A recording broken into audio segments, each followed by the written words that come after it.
Yeah, okay, so very quickly, I'm going to take, I have 25 minutes. I probably would do less than that. I will, at the end, show you a 5-minute video just about what you're doing.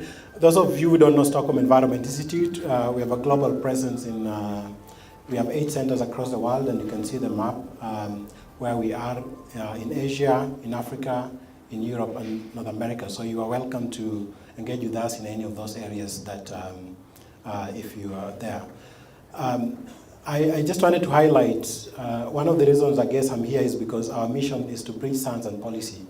And bridging science and policy is something that means you have to really think carefully in terms of generating evidence. So our work cuts across spectrum from doing kind of localized research with local communities, single thematic issues, to large global assessment like being involved very actively in, for example, IPCC reports, IPBS, and so on and so forth. So that means that because we work across scales, a lot of the evidence that we have to bring to policy is not necessarily just the research that we do, but is a collation of work which requires approaches, for example, synthesis work, kind of collaborative assessment, and things like meta-analysis, because that's really building the evidence based of the available information. There are just 3 things I wanted also to note in my experience on just being engaged as a scientist who is getting a lot more into public policy space. One is that policy is very political and politics is local. So whether you're a scientist as an individual scientist or a science organization, and you want to engage into policy, it's very, very useful to understand the political dynamics around how decisions are made by the public policy practitioners. And obviously also public policy of course happens at different scale, from subnational scale, national scales, regional scales, to global scales. The one thing I think many funding agencies now, whenever they give a grant, they say, we want to see tell us the evidence how you're going to impact policy. And they give you a theory of change, and then you say, what is it that the output, outcomes, and impact, and so on. But I think, to be honest, also what I've seen is that in many cases, the scientific evidence or scientific information is a very minor part of what goes into the final decision making. And so I think we should not be under illusion that just because you have the best available evidence, you've come up with a new innovation or something, suddenly it's going to be like a change in policy. It takes time, it takes a lot of other things, particularly building a coalition of the willing and stakeholders and mobilizing rather than just presenting your information. And I think mostly working in Africa, we also understand that in context where you don't have long-term planning frameworks, a lot of policy decisions are really very short-term. And that of course means that it has to be a continuous engagement process and not a one-off process. Those of you who are here in 2017, you might remember I coined something which I call IPCC, and I call it IPCC deliberately because I know the easiest thing for people to remember is the IPCC report on climate change. And so I suggested this IPCC approach, which are 4 things that I normally think I've come to learn, that whenever you are doing scientific work and you want to really think about policy impact, one is you've got to think about the incentives. And it has to be the incentives for all the actors. If you're a scientist, what is the incentive for a scientist or a scientific institution or a technical institution like RCMRD to get into the policy? Is it because your board demands it? Is it because your funders demand it? Is it for any other reason? What is the incentive that draws the policymakers on the other side to be attracted to your information or your evidence? And what is the incentive for other actors, whether the local communities, the civil society organization, and so on, to really be interested in what you're doing? So that's a very important part. The second thing is actually to respect the competencies of different actors. I come from a science background. We very much put emphasis on scientific curriculum excellence. That does not mean that local communities are going to really care about whether we did research that was rigorous scientifically. No. So partnerships is very important so that you bring everybody on board and see the value that you're going to add to whatever processes are going on, public policy processes. And then capacities, of course. And I have to just come back to, I think the last presentation has been very illuminating for me. I think this is something that I'd like to follow up. But the capacity to process the kind of information that we generate, the capacity to use them, the capacity to allow users with different understanding and levels and political influence to translate that information to decision becomes a very critical thing to think about. And lastly, and most importantly, I think is communication. I think that has been emphasized in the previous studies. I will later on show you a video about this work, so I'm just going to tell you one of the things we've been doing in one part of Nairobi, informal settlement called Mukuru, is to actually pilot the use of low-cost mobile sensors for assessing personal exposure to air pollution, particularly what we call particulate matter. And so basically we work with young people. We started this work about 4 years ago, and we gave some young people in this community some portable sensors. And if you work on air pollution, you know that there's a big division. That the division is, there are those who just concentrate on looking at indoor air pollution, and there are those who concentrate on looking at what they call outdoor or ambient air pollution.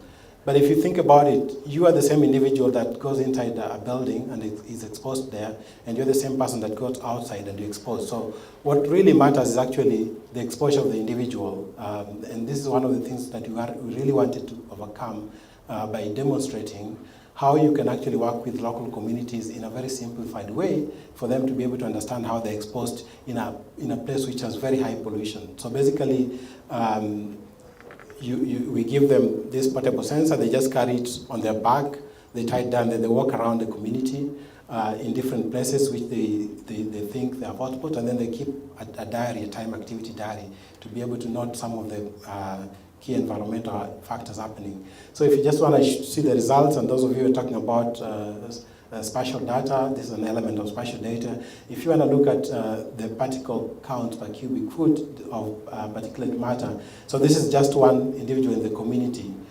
And you can see this is 10:57 a.m., and where he has about 485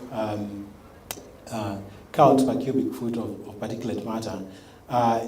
At 11:04, just a few minutes, he's in a place where it's going to 477, and then now he goes to a really place where he has a high exposure, 1,076, and then he goes to a place which is very close to an industry, which is now 4,705.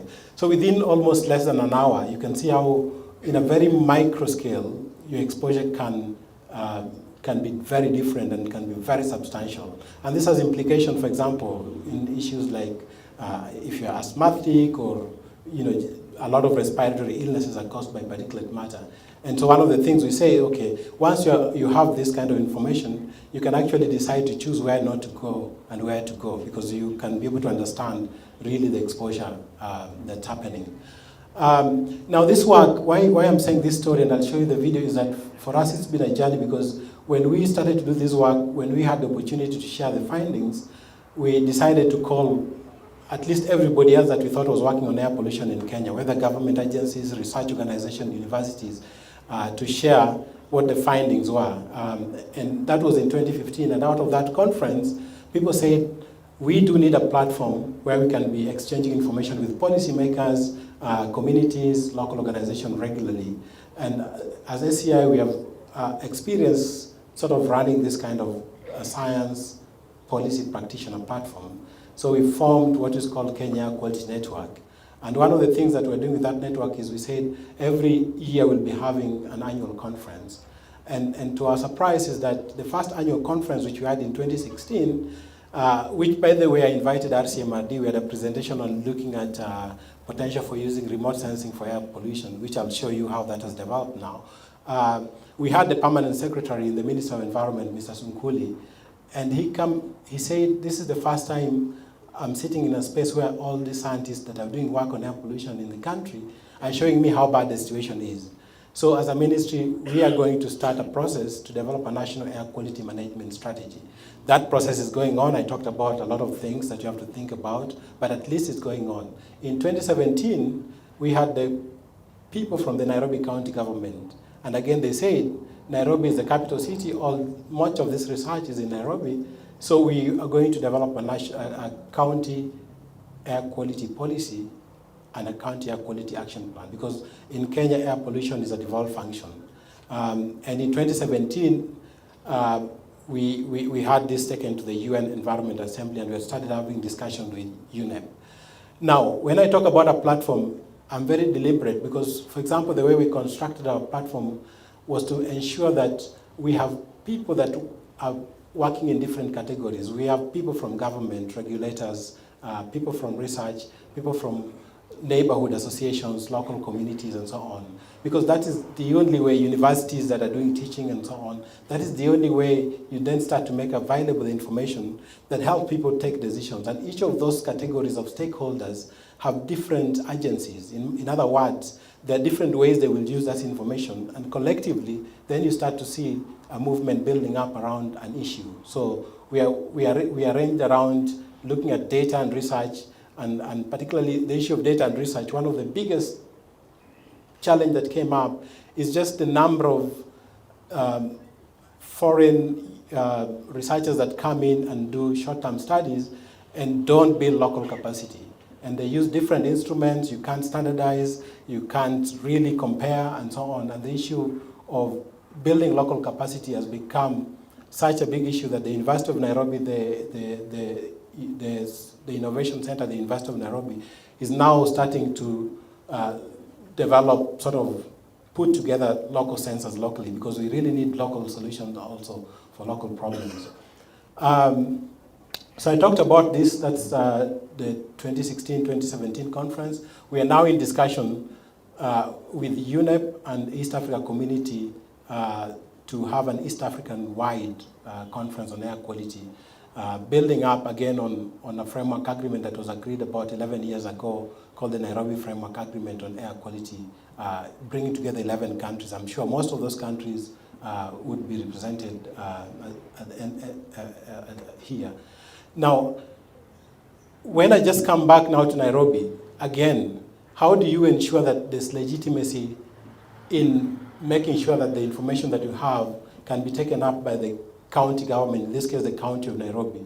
So when the County of Nairobi approached us and say, can we work on an air pollution